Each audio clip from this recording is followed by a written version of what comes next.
An evangelist baptizes a man on a desert road. He comes up out of the water. And in the very next sentence, he's in a completely different city, with no explanation of how he got there. This is Philip in Acts chapter 8.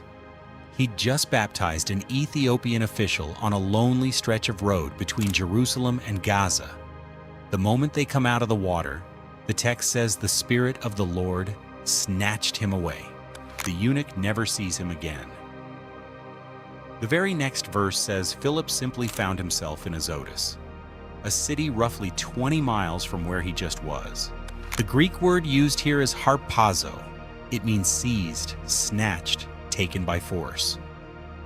It's the exact same word Paul later uses to describe being caught up. The term theologians still translate as rapture. This wasn't the first time something like this happened in Scripture. Centuries earlier, people worried that Elijah might vanish the same way.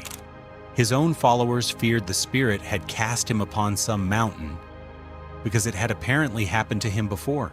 The prophet Ezekiel describes something almost identical, multiple times.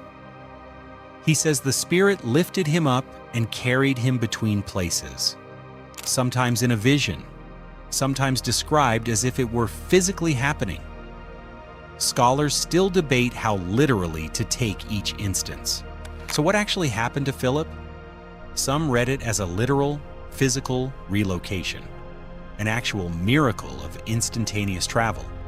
Others read it as Luke's dramatic way of saying Philip simply moved on quickly, guided by God, without the mundane details of the journey. The text itself doesn't explain which one it means. It just states the result plainly and moves on to what Philip did next, preaching in every town between Azotus and Caesarea. No commentary. No sense that this needed further explanation to the original readers. 20 miles, closed in a single sentence.